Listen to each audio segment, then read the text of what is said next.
ওকে আসসালামু আলাইকুম, welcome back March for গাজার ব্লগে। তো অলরেডি বাইজে গেছে কয়টা ভাই, 11টা 20-এর কাছাকাছি বাজে এই আর কি। তো আমিও মোটামুটি রেডি, আমার ফ্রেন্ড জুবাই তো চলে এসছে। তো আপাতত ভার্সিটির কার্ডও নিয়ে এনেছি, কারণ হলে কি ভার্সিটির সামনে যাচ্ছি, তো একসাথে যাওয়ার কথা আছে। আপাতত ভার্সিটিতে যাই, আমার ভার্সিটিতে বলছিল 11টার দিকে আসতে, কিন্তু আমি অলরেডি 20 মিনিট লেট। তো আপাতত বাইরে চলো, ওয়েদারটা তো সেই। হ্যাঁ বন্ধু চলো আগাও, এদিক দিয়ে যাই। কি রে ভার্সিটি এলাকা তো ফাঁকা ফাঁকা লাগতেছে, সবাই গেছে কেন নাকি? বেশি দেরি করে ফেলাইছি, 11টা বাজে আসতে কইছে, আধা ঘন্টা লেট হয়েছে, বেশি দেরি তো হয়নি। লেট নয় ব্রো, তাড়াতাড়ি এসছি, পুরো এলাকা এখনো ফাঁকা। ওয়াও নাইস, মাত্র কয়েকজন। ভার্সিটির দেখি বৈশাখের অনুষ্ঠানের প্রিপারেশন চলছে, গেটেও কাজ করছে ওই যে, আর ভিতরেও কাজ করতেছে। মাঝখানে আরো 3 দিন আছে, এত তাড়াতাড়ি কি কাজ ভাই? কাহিনী হলো আইতে গেছিল 11টায়, এখন বাজতেছে 12টা, কিন্তু এখনো মানুষের সমাগম দেখতেছি না আমি। কতক্ষণ লাগবে আল্লাহ জানে। আমার ভার্সিটির প্রতি আমার কোনো বিশ্বাস নাই, ওরা কখন যাবে আল্লাহ জানে, আমরা একাই জায়গা। ইয়েস, রুটিন তো সেম, কোথাও যাইতে হলে 10 নম্বর আসো, মেট্রো রেলে উঠো, তারপরে যাও। কিন্তু আজকের কাহিনী হলো কোথায় যাবো এটা এখনো ফিক্সড করি নাই, তো যাই দেখি কি করা যায়। সচিবালয় নামলো, লাইন লুকস গ্রেট।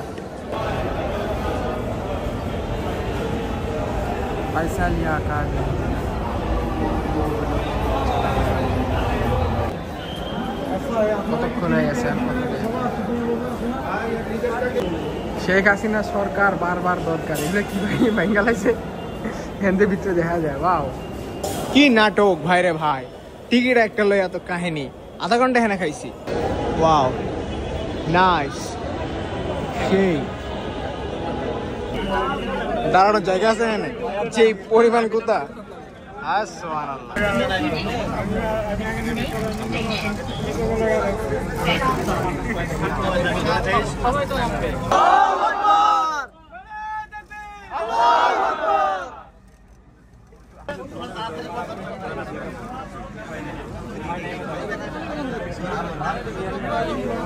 দরজাটা গাড়ি খুলতে দে, রিল্যাক্স রিল্যাক্স, টেনশন নিয়ে যাবো না।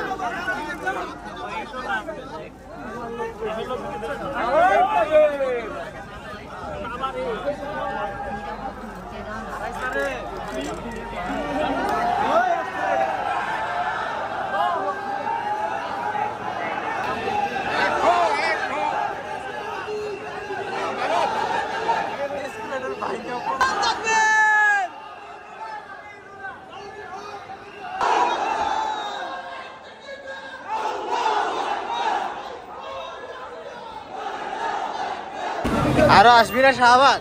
শাহবাগ আসলে তো এরকম মানুষ পাবাই স্বাভাবিক। বিচ্ছিন্ন ভাবে একজন এক একজন এক এক দিকে যাইতেছে।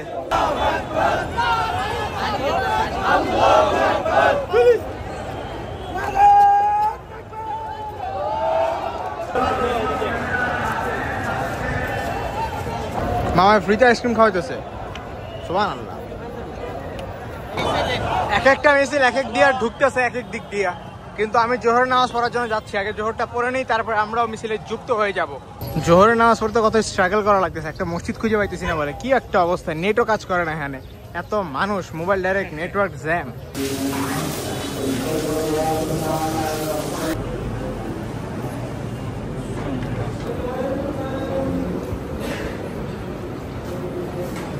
শেষ, জোহরের নামাজ শেষ, এখন যাওয়া লাগবে। তবে আসমানটা চমৎকার, রোদও নাই, বৃষ্টিও হইব বলে মনে হইতেছে না আপাতত, বাট সামনে হইতেও পারে, বলা যায় না। বাহ, এখান থেকে তো নাজারা দেখতে সেই লাগছে ব্রো, সেই।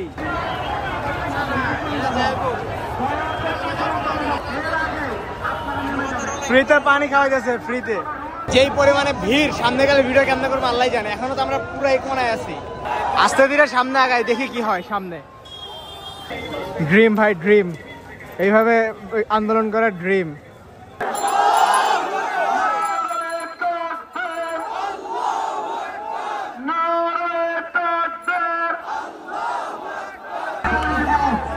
ফাইনালি মাঠের মাথায় তো আসতে পারছে, ভিতরে ঢুকতে পারবো কিনা আল্লাহ জানে। মাঠের ভিতরে জায়গা আছে এখন, আমি মনে করছিলাম ঢুকতেই পারবো না। যাই হোক, বাহ, ভিতরে কত সুন্দর ফাঁকা, বাইরে কি গুতাগুতি ভাইরে ভাই।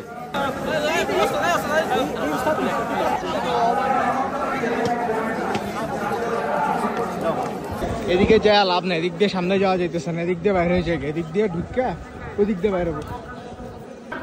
প্রজেক্টর বোঝা যাইতেছে না, প্রজেক্টরে আমি ভালো করে দেখতে পারতেছি কি অবস্থা। মোবাইলে প্রজেক্টরটা ঠিকঠাক বোঝা যায় না। পুরা এলাকা পুরা এখান থেকে ফাঁকা লাগতেছে, কিন্তু সামনে প্রচুর মানুষ ভাই, প্রচুর। বললাম না এই পাশে প্রচুর মানুষ, সামনে যত যেতে থাকবে মানুষ তত বাড়বে, মারাত্মক মানুষ এ পাশে।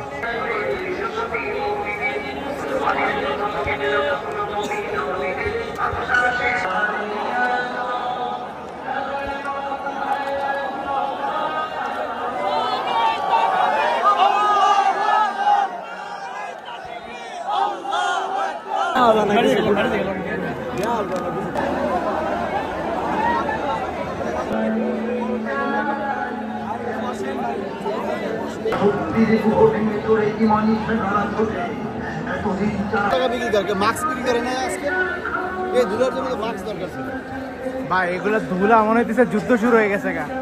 কালা জুতার কালা নাই রে ভাই, কালা জুতার কালা নাই, পুরা ধুলার মাথায় বাড়ি হয়ে আছে, মনে হইতেছে ঝড় হইতেছে সামনে।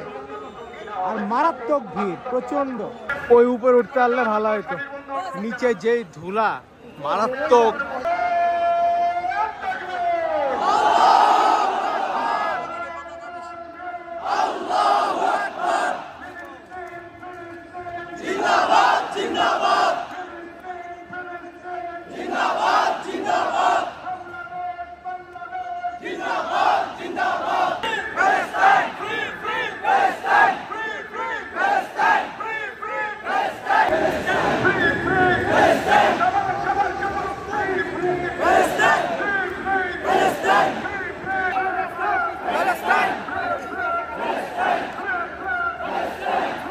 একজন একজন করে হুজুর ঢুকতেছে এদিক দিয়ে ঢুকতে পুরাটা ঘুরে স্টেজে যাইব। খবর আছে এখানকার পুরো এলাকা মারাত্মক ধুলাবালি, সবাই এখান থেকে ঢুকবে একজন একজন করে।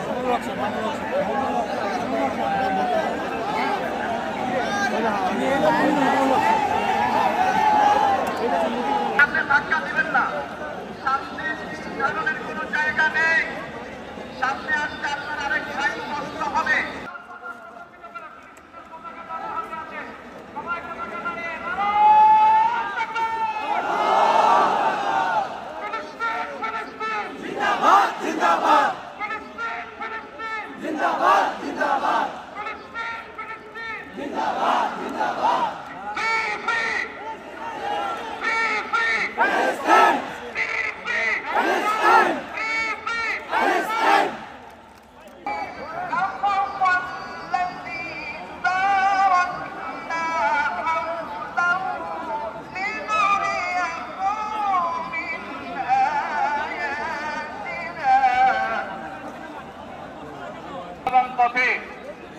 সকল মিছিলের মোহনা মিশে গেছে আজকের এই মহাগণ জমায়েতে। সম্মানিত উপস্থিতি, আপনারা যারা দূর দূরান্তে অবস্থান করছেন, আপনারা প্রত্যেককে আমরা বিনীতভাবে সহনশীল আচরণ করবার জন্য বিনীতভাবে অনুরোধ করছি। অনুগ্রহ করে সবাই শান্ত হন। খুব সামান্য সময়ের মধ্যে পুরো অনুষ্ঠান পরিসমাপ্তির দিকে আমরা যাব ইনশাআল্লাহ। আমরা আপনাদেরকে বিনীতভাবে অনুরোধ করছি, আপনারা আশেপাশে কেউ অসুস্থ হচ্ছে কিনা তাদের দিকে লক্ষ্য করেন। বাংলাদেশের সকল দল মত চিন্তা দর্শনের মানুষ মাজলুম ফিলিস্তিনি এবং মাজলুম গাজার মানুষের পাশে আছে, সহাবস্থান করছে। আমাদের এক একজনের হৃদয়ে বুকের ভিতরে বাস করে এক একটা ফিলিস্তিনি, আমাদের হৃদয়ে বাস করছে এক একটা গাজা, আমাদের হৃদয়ে বাস করে এক একটা আল-কুদস। চিৎকার করে বলুন ঠিক কিনা? আমরা আল্লাহু আকবার, জিন্দাবাদ জিন্দাবাদ, ফিলিস্তিন ফিলিস্তিন, জিন্দাবাদ জিন্দাবাদ, আল-কুদস আল-কুদস, জিন্দাবাদ জিন্দাবাদ, ফিলিস্তিন ফিলিস্তিন, জিন্দাবাদ জিন্দাবাদ। মঞ্চের ডান পাশে যারা বিশৃঙ্খলা করছেন, আপনাদের করজোর করে আমরা অনুরোধ করছি কোন দুর্ঘটনা যেন না ঘটে। সবাই শান্ত হন, সবাই শান্ত হন। সবার পতাকা উপরে রাখতে চাই। সবাই বসেন, সবাই বসেন, সবাই বসে যান। ভারতের হিন্দুত্ববাদী সরকার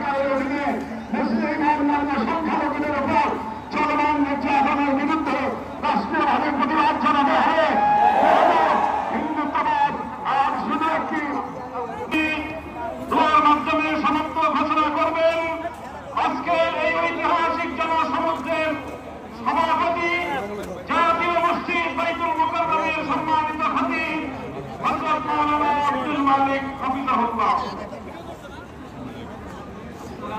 يا حسنا في الآخرة حسنا وقنا عذاب النار ربنا لا تزغ قلوبنا بعد إذ هديتنا وهب لنا من لدنك رحمة يا الله আপনি মেহেরবানি করে এই প্রতিবাদ মিছিলকে কবুল করেন আমিন ইয়া আল্লাহ আমরা কিছুই করতে পারি না আমরা লজ্জিত আমরা অপরাধী আল্লাহ আপনি মেহেরবানি করে এই সামান্য মেহনতকে কবুল করে নেন আমিন বানিয়ে দেন আমিন ইয়া আল্লাহ আপনি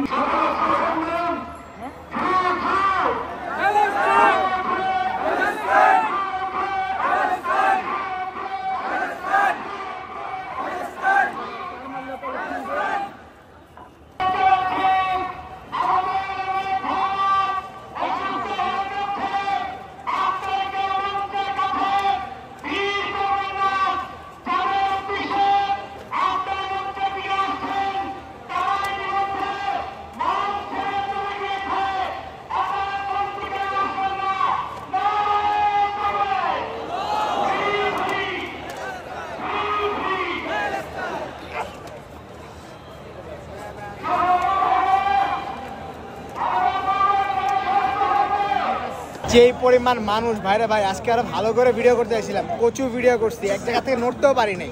ফার্স্টে ওই দিকে ছিলাম, ওই দিক থেকে ঘুরে এদিক দিয়ে এখানে আসছি, এখানে এসে এমন ধুলা খাইছি, এক ধুলা খাইয়া পিছন দিয়ে ঘুরে এসে এখানে দাঁড়াইছি, পুরো রাস্তায় এখানে দাঁড়াইছিলাম, পুরো সমাবেশ। আজকে সবচেয়ে সেরা ভিডিও হয়েছে ড্রোন থেকে, মারাত্মক। আর ওই উপরে বিল্ডিংটার দিকে ভিডিও যেগুলো হয়েছে ওগুলো সুন্দর হয়েছে, দেখে মনে হচ্ছে এখানে একটা যুদ্ধ হয়েছে। যেই পরিমাণ ধুলাবালি, একটুখানি বৃষ্টি হইলে এই ধুলাবালিটা থাকতো না। এই ধুলাবালি না থাকলে আজকে সমাবেশে এত কষ্ট হইতো না। মারাত্মক কষ্ট হয়েছে ধুলাবালির জন্য, খালি পুরো এলাকা ধুলা ধুলা হয়ে আছে এখনো পর্যন্ত। কি পরিমাণ ধুলা এখানে, মারাত্মক, শ্বাস নিতে মাথা ব্যথা করতেছে। মাঠের অবস্থা দেখ ভাই, দেখ, পুরো যুদ্ধের ময়দান লাগতেছে। চল একটা যুদ্ধ লাগাই দেই। কি একটা অবস্থা, পাথর টাথর দিয়া পুরা যুদ্ধাঙ্গী অবস্থায়। যাক, মাঠ মোটামুটি ফাঁকা হয়েছে, এখন আস্তে ধীরে বাইরে হওয়া যাবে। এতক্ষণ যে ভিড় ছিল এর জন্য ওয়েট করতেছিলাম কিছুক্ষণ। বাহ, এখন তো সবাই খাওয়া দাওয়া শুরু করে দিছে, কিন্তু আজকে বাইরে আর খাওয়া যাবে না। 2টা আইসক্রিম খাইছি, অনেক মিষ্টি খাওয়া হয়ে গেছে। যা খাওয়া লাগবে এখন বাসায় যা খাওয়া লাগবে। এই সবাই রাজুতে আয়, রাজুতে আয়। তো দেখি মারাত্মক অবস্থা, পুরাই মারাত্মক। জামু কোন দিক দিয়ে আল্লাহ জানে।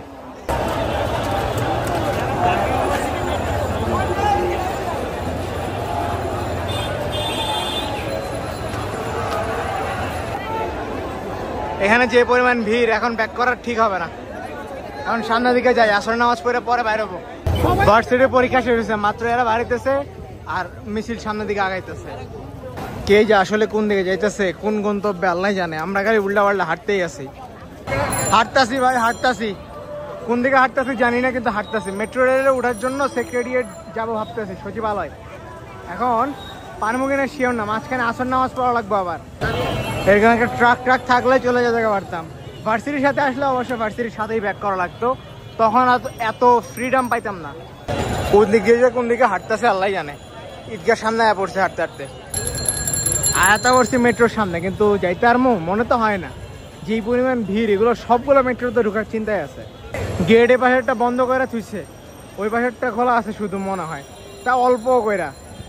মানুষের হাঁটার স্টাইল দেখে বুঝতে পারছি সবগুলা বাইতুল মোকাররম যাইতেছে। যাই হোক, আসরের টাইম হয়ে গেছে, আমরা বাইতুল মোকাররমে যাইতেছি। নামাজ ওখান থেকে শেষ করে তারপর রিল্যাক্সে কিছুক্ষণ ইয়া করে বিশ্রাম নিয়ে তারপর বাইরে হবো। নাই তো মেট্রো রেল আজকে ব্যাক করা যাবে না শিওর। ইয়েস, যেমনটা ভেবেছিলাম অধিকাংশ মানুষ এখানে চলে এসেছে। যাই হোক, নামাজ পড়ে কিছুক্ষণ বসবো ভিতরে।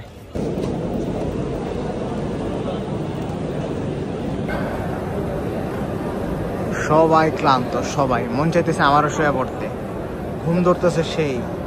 এই পাশে তো পুরাই ঈদ লাগছে রে ভাই, পুরাই ঈদ ভাইব। আর আমি যাইতেছি ওয়াশরুমে। এইখান থেকে মাগরিবের পরে বাইরে যেতে হবে, এর আগে বাইরে লাভ নাই। খালি পরিবেশটা একবার চেক করেন ভাই, কি অবস্থা। ওয়াশরুম থেকে বাইরে নামাজ পড়ার আর এনার্জি থাকে না, রুচি থাকে না, এর জন্য সমস্যা। এখন ভাবতেছি বাসায় চলে যাবে, মাগরিবের নামাজ বাসায় যেয়ে পড়া যাবে। যদিও মাগরিবের টাইম হয়ে আসছে প্রায়, বাট নামাজ পড়াটা একটু ভেজাল। ওয়াশরুম থেকে বাইরে হয়ে পাকনা পাখির একটা ঝামেলা থাকতে পারে, যার কারণে খুঁতখুঁতানি লাগে। বাসায় জায়গা এটাই ভালো হবে, মেট্রো রেলটা পায়ে গেলে তাড়াতাড়ি চলে যেতে পারবো। বাহ, কি চমৎকার ভিড়, কত সুন্দর, কতক্ষণ লাগবে আল্লাহ জানে। এই সিরিয়াল পাড়ি দিয়ে মেট্রোতে যাওয়া সম্ভব না ভাই, বাইরে গাড়ি কতক্ষণে পাবো আল্লাহ জানে। মাগরিবের নামাজ আজকে গেছে। চল ভাই চল, একটা তো পাইছি, ও ডাইরেক্ট 2 তলায়। কি মারাত্মক অবস্থা, ঢাকার রাস্তায় আবার মানুষ বেড়ে গেছে, জ্যাম বেড়ে গেছে। মানুষ ছিল না, জ্যাম ছিল না, কত সুন্দর আধা ঘন্টায় চলে যাওয়া যেত, এখন 1 ঘন্টার বেশি লাগবে যাইতে। 8টা পার হয়ে গেছে, আমরা এখানে 1-এর কাছাকাছি আসছি মাত্র। বাসায় যাইতে যাইতে খবর আছে। গাড়ি থেকে নেমে গিয়েছি, এবার পালা হলো এক দৌড়ে বাসায় যাওয়ার। ভাই শেষ, জীবন শেষ, জামে থেকে জীবনটা শেষ হয়ে গেছে। হাইটটা এত পেন খাই নাই যতটা জামে থেকে পেন খাইলাম। ফাইনালি বাসায় চলে আসছি এক দৌড়ে, এই আর কি। তো আজকের ব্লগ এখানে শেষ করে দিচ্ছি, আর বাড়াচ্ছি না ভাই। একটা কাহিনী ছিল, সেটা হলো কি, ফার্স্টে যে সিদ্ধান্ত ছিল মার্চ ফর গাজার যে মূল মার্চটা ছিল, এই মার্চটা যদি ওইভাবে থাকতো তাহলে সুবিধা আর একটু বেশি হতো আমার মতে। কারণ হলো গিয়ে সোহরাওয়ার্দী উদ্যানে দাঁড়ানোর মতো অবস্থা ছিল না, প্রচুর খারাপ অবস্থা ছিল। আমি যতটুকু ক্যামেরা নিতে পারছি তার থেকে প্রচুর খারাপ অবস্থা ছিল, মানে শ্বাস নেওয়ার মতো অবস্থাই ছিল না। তো আর কথা বলার লাভ নাই, যা হয়েছে হয়ে গেছে। বাট অনেক মানুষ হয়েছে ভাই, আমি সব কিছু ক্যামেরাতে দেখাইতেও পারি নাই, কোনো সিনেমেটিকও করতে পারি নাই, কোনো রকম 2-একটা ক্লিপ নিতে পারছি ভ্লগের, এই আর কি। আর যে কয়েকটা ক্লিপ দেখছো সব এক জায়গায় দাঁড়া নিছি, কারণ হলো গিয়া আশেপাশে মুভ করার মতো কোনো অবস্থাই ছিল না। তো আর কথা বলতেছি না, আজকের জন্য এতটুকুই। দেখা হচ্ছে কালকের ব্লগে, ততদিন পর্যন্ত আল্লাহ হাফিজ।